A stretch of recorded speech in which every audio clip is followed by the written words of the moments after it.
এই যে বাথরুমে বসে ঘন্টার পর ঘন্টা কাটিয়ে দিচ্ছে মোবাইলের মধ্যে বিভিন্ন সিনেমা গান, বাথরুমে বসে তো কেউ ভালো কোনো জিনিস দেখবে না। এই নেশাটা কেন হচ্ছে?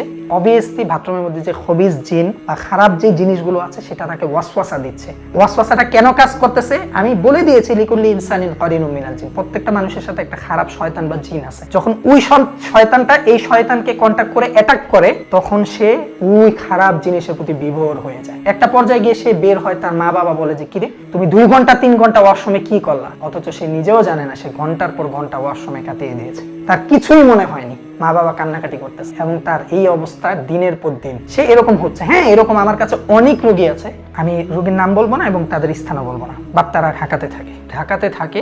রোগীটা হচ্ছে মেয়ে, তাদের পরিবারে মানে অনেক সমস্যা, জিন জাদুর সমস্যা এগুলা অনেক, কিন্তু মেয়েটার স্পেসিফিকলি যে সমস্যা সেটা হচ্ছে এই মেয়েটা ঘন্টার পর ঘন্টা ওয়াশরুমে কাটিয়ে দেয় এবং এটা অধিকাংশ সময় রাতের বেলা। তার কিন্তু ব্যক্তিগত রুম আছে, তার ব্যক্তিগত শোয়ার রুম আছে, সে ব্যক্তিগত রুমেই থাকে। তার মা বাবা বলছে যে হুজুর আমার মেয়ে ওয়াশরুমে রাতের বেলায় ঘন্টার পর ঘন্টা কাটিয়ে দেয়, এমনও দিন গিয়েছে যে রাতে তাকে আমরা বিছানায় পাইনি, দেখিনি। এমনকি ওয়াশরুমের মধ্যে শুধু পানির সাউন্ড, অন্য কোনো সাউন্ড নেই। সে মানসিকভাবে কতটা বেকারগ্রস্ত হয়ে গিয়েছে। সে ওয়াশরুমে আছে, পানি পড়তেছে, মা বাবা বলতেছে তাকে রাতে একবারও বিছানায় দেখেনি সারা রাত। এবং তারা যখন অপেক্ষা করলো, একটা পর্যায়ে যখন সে বের হলো, একেবারে গভীর সময় যখন ফজর ওয়াক্তের সময় বের হলো, আজান পড়েছে, সাউন্ড এসে সে বের হয়েছে, তখন তার মা বাবা দেখতেছে তার পুরো চুল এবং শরীর ভিজা। সে হচ্ছে ওয়াশরুমে পানি ছেড়ে রেখেছিল, যেভাবেই হোক সে ভিজা ছিল এবং তার সাথে ডিভাইসও ছিল, সে ডিভাইসে কিছু একটা করেছে।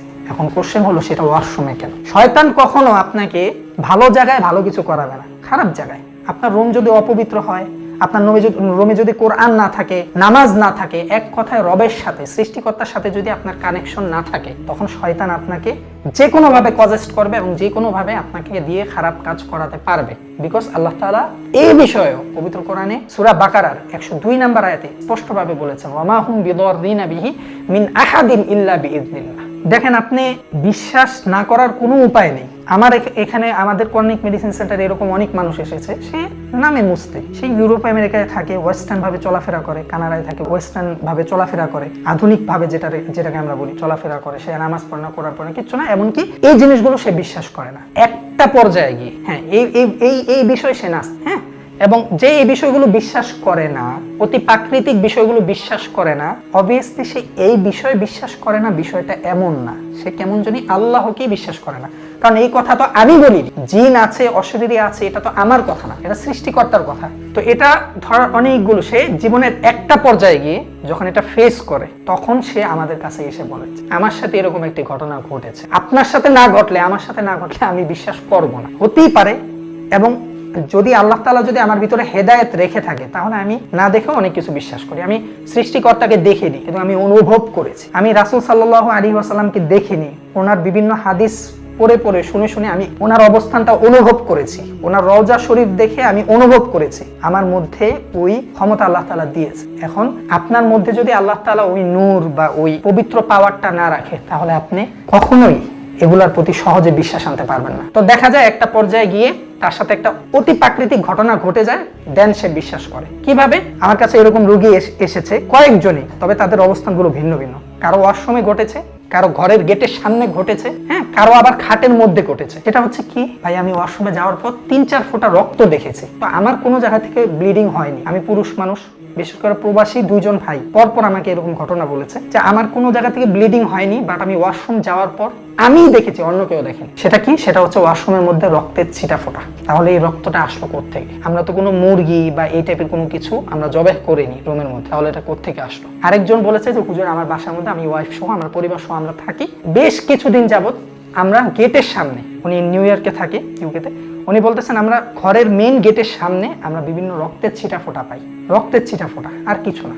এবং ওই জায়গায় কোনো কিছু মারা যায়নি, কিচ্ছু নাই, কোনো ময়লা কিছু নেই, শুধু রক্তের ছিটা ফোঁটা থাকে। আরেকটা বাংলাদেশে ঘটেছে যে সে তার খাটের মধ্যে, তার বালিশের পাশে সে এরকম রক্তের ছিটা পেয়েছে। আপনাদের এই এলাকায় একজন মারা যাবে, তাই আমরা জান কবজ করতে আসছি। ভাই বিশ্বাস করবেন না, যদি রাত্রে হয় সকালে, না হলে ঘন্টা 2 পরে মসজিদের মাইকে শোনা যেত যে শোক সংবাদ। স্বপ্নের মধ্যে ফেরেশতাদের দেখতাম, বিভিন্ন ওলিয়া উলিয়াকে দেখাইতো। দেখতে বিভিন্ন রকম ভাই, কেউ আছে ধরেন যে সম্পূর্ণ সাদা কাপড়ে মোড়ানো থাকে, একদম উজ্জ্বল নূরের আলো দিয়ে মানে সাদা কাপড়ে মোড়ানো। আবার কেউ হচ্ছে ধরেন পাখা আছে, নাকগুলা বড় আছে। আবার কেউ হচ্ছে ঈগল পাখির মতো কিছুটা, কেউ হচ্ছে আপনার বাদুরের মতো কিছুটা চেহারা, বাদুরের যেমন এটা না ওরকম কিছুটা অবয়ব। তো এরকম বিভিন্ন অবয়বে আছে এরা। আমি আমিনুল ইসলাম হিমেল।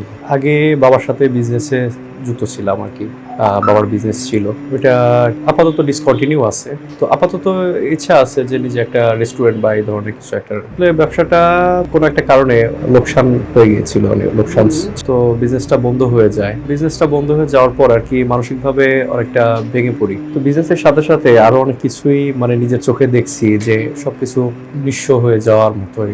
মানে একটা মানুষ দেউলিয়া কিভাবে হয় সেটা আমি নিজে দেখতে পাইছি। মানে আমার নিজের জীবনটাই সেটা একটা।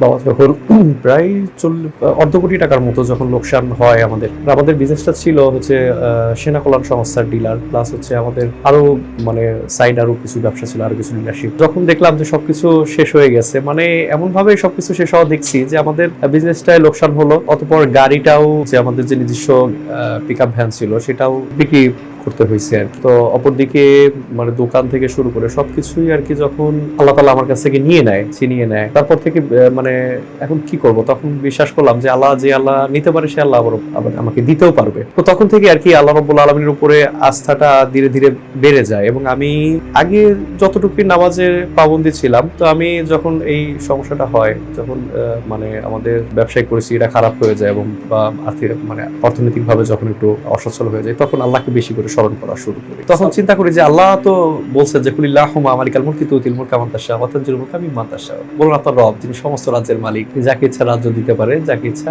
রাজ্য, যার কাছ থেকে ইচ্ছা রাজ্য ছিনিয়ে নিতে পারে, তার কাছে সবই আছে। অতারযুকু মান তাশা বিগরি হিসাব, তিনি চাইলে বেহিসাবি রিজিক দিতে পারে। তো আমি বিশ্বাস করলাম যে আল্লাহ যদি চায় তাহলে অন্যভাবেও আবার হ্যাঁ অবশ্যই। তখন আমি আল্লাহর উপরে আস্থা রাখি। সব আমার জীবনযাপন সম্পূর্ণ আল্লাহর উপর পূর্ণভাবে আস্থা রাখি এবং সম্পূর্ণ আল্লাহ নির্ভর হয়ে। তো এমন অবস্থায় একদিন আমি মানে আমার দেশের বাড়ি ফরিদপুরে, আমি ফরিদপুরের যে পার্শ্ববর্তী জেলা রাজবাড়ী, ওখানে আমার রিলেটিভ ছিল। তো রিলেটিভের বাসা থেকে আমি বাইক চালিয়ে আসি হচ্ছে ফরিদপুরের দিকে।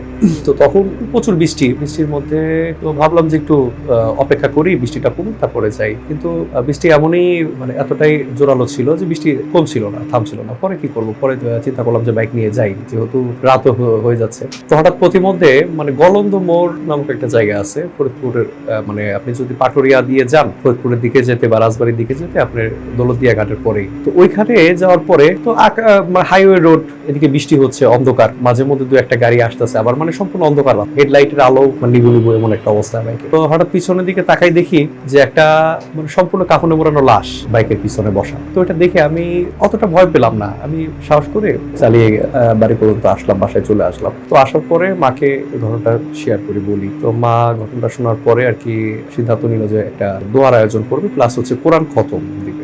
কোরআন খতমটা হলো বাসায় হওয়ার পরে। তো এভাবে মসজিদে দোয়ার আয়োজন করা হয়েছিল 2টা মসজিদে। তো এর মধ্যে বলি যে একটা মসজিদ আছে মানে আমাদের ফরিদপুরে শাহ ফরিদের দরগা বলে, ওইখানে নাকি হযরত শাহ ফরিদ রাহমাতুল্লাহ আলাইহি ওইখানে ধ্যানমগ্ন ছিল। তো ওইখান থেকে হচ্ছে এই মসজিদটার উৎপত্তি। তো ওইখানেও মোটামুটি ধরেন যে দোয়ার আয়োজন করা হলো। এরই মধ্যে মানে কাজগুলো করার পরে হঠাৎ একদিন স্বপ্ন দেখতেছি যে একজন মানে মনে হচ্ছে যে ইরাক বা এরকম মরুভূমির কোনো একটা স্থানে, সেখানে ধরেন যে একটা লোক সম্পূর্ণ জুব্বা পরা, মাথায় পাগড়ি দেওয়া, তো উনি দাঁড়িয়ে আছে, মানে আমাদের বয়সী, বলতে গেলে আমাদের বয়সী, স্বাস্থ্য টাস্থ্য ভালো। তো পরবর্তীতে এই লোকের মানে বিবরণ যখন আমি অন্যদেরকে জানাই, তখন শুনতে পাই যে তিনি নাকি শাহ আলী রহমতুল্লাহ আলাই। তো এই যে শুরুপাত মানে শুরু হলো যে আল্লাহর আউলিয়াদের দেখা। তো এইভাবে আস্তে আস্তে আমি বিভিন্ন রকম আউলিয়াদের দেখি। তো তারা একটা সময় আমি দেখি যে আমার ঘরের মধ্যেই মনে হইতেছে যে ওনারা দাঁড়ায় আছে, ঘরের মধ্যেই মনে হচ্ছে পুরো সম্পূর্ণ অবয়ব উনি দাঁড়ায় আছে। তো এরকম শাহ আলী,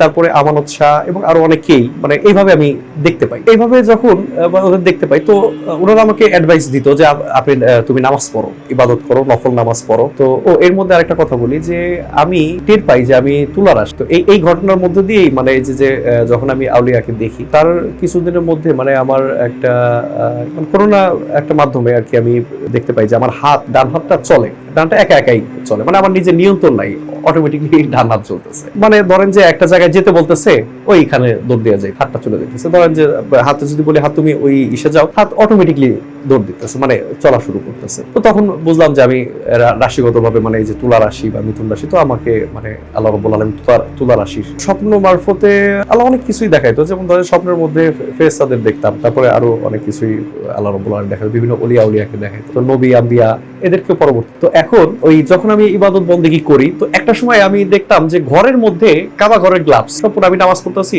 তো যে কাবা ঘরের গ্লাভস, আবার চোখের সামনে নূর দিয়ে, নূরের আলো, মানে মনে হচ্ছে যে অনেক আলো আমার চোখে আসতেছে, বিভিন্ন রকম নূরের আলো দেখতেছে। তো আমি আর কি আমলকে মানে ক্রমান্বয়ে ইমপ্রেস করি, মানে ধীরে ধীরে বাড়াই। যেমন ধরেন যে প্রতিদিন নফল নামাজ সকাল বিকাল ধরে আমল, 5 ওয়াক্ত নামাজ মসজিদমুখী হওয়া শুরু করি। মানে ফজর নামাজটা তো আসলে মসজিদে পড়া একটু টাফ হইতো, মানে আগে তো আমি ওইভাবে নামাজে ছিলাম না, কিন্তু আল্লাহ তাআলা এই যে আউলিয়ার রুহুর স্বপ্ন দেখার পর থেকে, এই কাহিনীর পর থেকে আস্তে আস্তে, আর অন্যদিকে আমার বাবার যে সমস্যাটা হয়েছে বিজনেসের লোকসান হওয়ার পর থেকে, মানে আরো বেশি বেশি ইবাদত বন্দেগী করা শুরু করি।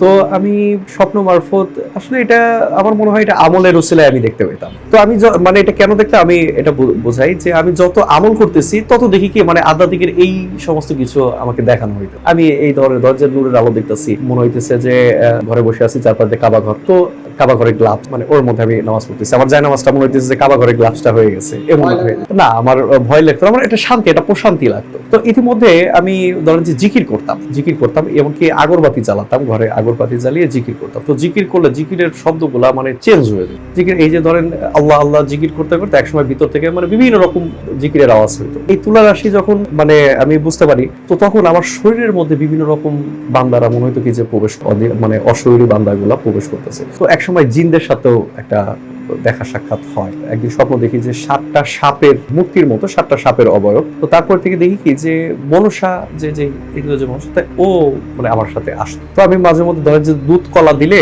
ওরা চাইতো আমার কাছে, আমার দুধ কলা খাওয়া। তো আবার বাড়ির পাশে দিতাম, বাড়ির পিছনে দিতাম, না মন্দিরে না, এটা ও হ্যাঁ এদিকে একটা কথা বলি। তো আমি মন্দিরেও যেতাম, মন্দিরে যাওয়ার পরে যখন আমি মন্দিরের সামনে যেতাম, তখন আমার ভিতর থেকে অটোমেটিক জিকির শুরু হয়ে যেত। তো মন্দিরে গিয়ে কখন ওই যে সেজদা এগুলা কিছু না, আমি জাস্ট দাঁড়াইতাম, দাঁড়াইয়া ধরেন সূরা ফাতিহা ক্লাস করতাম। তো এই সূরা ফাতিহা ক্লাস যখন পড়তাম, তার কিছুক্ষণের মধ্যে ধরেন আমার অটোমেটিক জিকির শুরু হয়ে যেত। তো এই জিকির শুনে মন্দিরের পুরোহিতরা বলতো যে আপনি, পুরোহিত প্লাস হচ্ছে যারা হিন্দু আছে, হিন্দু জনসমষ্টি, তারা বলতো যে আপনার বাড়ি কই, আপনি কি করেন, মানে বিভিন্ন রকম প্রশ্ন করতো। তো যখন মানে এর মধ্যে আরেকটা কথা যে আমি প্রতিদিন কোরআন তেলাওয়াত করতাম অর্থ সহ। তো আমি যখন কোরআনের অর্থ পড়তাম, তো আমি দেখতাম কিছু জিন আমার অর্থগুলা শুনতো। তো আমি মানে এই আমলটা মানে সকালবেলা বিভিন্ন আমল করতাম, কোরআনের বিভিন্ন রকম সূরাগুলা তেলাওয়াত করতাম। তো মন্দিরের যে বিষয়টা, আমি যখন ওই ওরা মন্দিরে যেতাম, মানে মন্দিরে গিয়ে কয়েকদিন, মানে অল্প কয়েকদিন, তো যখন এর মধ্যে সূরা মুদাসসিরের একটা আয়াত আমার চোখে আসে যে হে রাসূল, আপনি কোনো মন্দিরের সামনে যাবেন না, কোনো মূর্তি সমূহের সামনে যাবেন না। তারপর থেকে আমি আর মূর্তি সমূহের সামনে যেতাম না। এদিকে তো দেখেন মন্দির থেকে ধরেন যে ওই সর্পগুলো আছে, পরিস্থিতিটা অনেক জঘন্য। আমি যদি এখন বলতে চাই তাও আমার ভয় লাগবে অনেকটা। আমাদের এলাকায় একটা মানে জায়গা আছে, এমনিতে মার্ক করা আছে যে ওই জায়গাটা সবচেয়ে ভয়ানক এলাকার ভিতরে। ওই জায়গায় তেমন কেউ যায় না, যদি কেউ ভুলে যায় গেলে ওই জায়গা থেকে আর কেউ ব্যাক করতে পারে না, মানে এরকম একটা পরিস্থিতি। ওখানে গেলে অনেক সময় দেখি যে মাথা অর্ধেক কাদার ভিতরে মানে ঢুকানো থাকে। ওই জায়গায় গেলে মানুষের অনেক সময় যে তুইলা মাথা মাটির ভিতরে ঢুকে রাখা দেয়, পরে সকাল হলে যে অনেকে যায় দেখতে পারি যে এমন হয়েছে। শুধু ওই জায়গাটা ব্যাখ্যা করলে বুঝতে পারবেন না, বাট যদি নিজ চোখে দেখেন তাহলে অবশ্যই বুঝতে পারবেন। আশেপাশে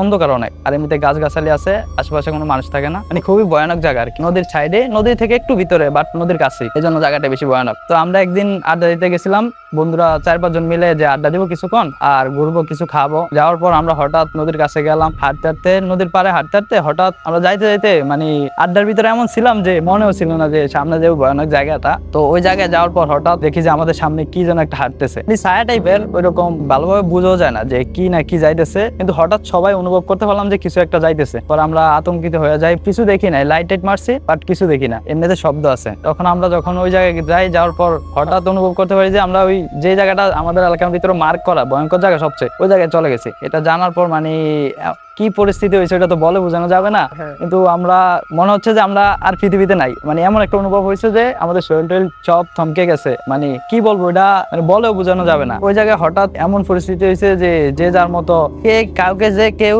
সামলাবে ওইরকম একটা কিছু কন্ট্রোলও ছিল না, মানে এমন পরিস্থিতি হয়েছে যে সবার শরীর ভার হয়ে গেছে। যেমন আমার ওয়েট আছে 50 কেজি, বাট আমার মনে হয়েছে যে ওই সময় 150 কেজির মতো আমার শরীর হয়ে গেছে। আমি যে রান করবো ওই পরিস্থিতি আমার ভিতরে নাই ওইরকম, বা ওইরকম শক্তিও কাজ করে না, মনুষ্যত্ববোধও ছিল না, যে আমি পুরাপুরি আমি এলোমেলো হয়ে গেছি, এমন একটা পরিস্থিতি হয়েছে। এরকম ফিল করছি অনেকবার যে মনে করছি যে কেউ আমাদের পিছন থেকে ডাকতেছে, বা হঠাৎ দেখি যে সামনে কোনো একটা কিছু দাঁড়ায় আছে বা পিছে কোনো একটা কিছু দাঁড়ায় আছে। এইভাবে করতে করতে প্রায় ঘন্টাখানিকের মতো আমরা পুরো এলোমেলো ছিলাম। যে কোনো দিকে তাকাই, আমাদের আশেপাশে চারদিকে যেই দিকে তাকাই না কেন, পরে দেখতেছি যে ওইরকম একটা কিছু যে আমাদের আশেপাশে ঘুরতেছে বা আছে, ফিল করতেছি আমরা এই জিনিসটা। ওই সময় আমরা মনে করতেছিলাম যে আমাদের যা ফ্রেন্ড আছে সবার আশপাশ দিয়ে একটা সার্কেলের মতো তৈরি করে আমাদের আশেপাশে ঘুরতেছে বাতাসের মতো করে। আমরা কোনোভাবে ওইটাকে সামাল দিয়ে কোনোভাবে আস্তে আস্তে নিজেদেরকে একটু সান্ত্বনা দিলাম বা কন্ট্রোলের চেষ্টা করলাম, সবাই হাত ধরে তারপর স্ট্রং হয়ে আস্তে আস্তে ওই জায়গা থেকে ব্যাক করলাম। যাওয়ার সময় ম্যাক্সিমাম কত ঘন্টাখানিকের মতো বিরক্ত করছে, আর ওই জায়গায় তো আমরা তাও 1 ঘন্টার মতো ছিলাম। টোটাল 2-2.5 ঘন্টা 3 ঘন্টার মতো আমরা মানে ওইটার সাথে ফাইট করছি। ওই সময়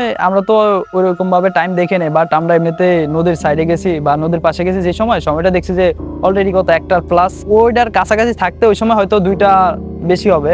আর ওই জায়গা থেকে বের হইতে হইতে আমাদের মানে বের হয়ে আস্তে আস্তে অলরেডি আজান হয়ে গেছে, ফজরের আজান, মানে অলরেডি 4টা 4:30 5টার মতো বাজে গেছে, এরকম একটা কিছু হবে। হ্যাঁ, আমরা যতক্ষণ পিছনের দিকে ব্যাক করতেছি তখনই আমাদের পিছ থেকে ডাকতেছিল, তাও অনেকক্ষণ যাবত, যেমন ঘন্টা প্লাস। হ্যাঁ, শুধু ডাকতেছিল। তো তারপরও আমরা হাল ছাড়িনি, আমরা সামনের দিকে এগিয়ে গেছি আস্তে আস্তে। তারপর সবাই আর কি চলে আসলাম যে যার বাড়িতে। এর ভিতরে আশেপাশে আমরা যে কাউকে ডাকবো বা কারো হেল্প নিব এরকম একটা পরিস্থিতিও ছিল না। এই পরিস্থিতিটা শিকার হয়েছি যে একদম নির্জন জায়গা ছিল, কয়েক কিলোর ভিতরে কোনো বাড়িঘর ছিল না, এই জন্য বেশি সমস্যা হয়ে গেছে। এর ভিতরে আমরা সব থেকে যে জিনিসটা ভয় পাইছি সেটা হচ্ছে যে অলরেডি আমাদের 4-5 ঘন্টা প্লাস, প্রায় 6 ঘন্টার মতো হবে, মানে ওখানে আমাদের কেটে গেছে। যেখানে যাইতে আমাদের সময় লাগবে কত 5-6 মিনিট বা 10 মিনিট সর্বোচ্চ, ওই জায়গা থেকে ওই জায়গায় ব্যাক করতেই আমাদের প্রায় 6 ঘন্টার প্লাস লাগে গেছে। তারপর আর ওই জায়গায় যাওয়ার চেষ্টাও করি না, আর কখনো যাইও না। দিনে গেল বা দিনেও তেমন যাই নাই, আর রাত্রে তো এমনিতেই আর যাই না।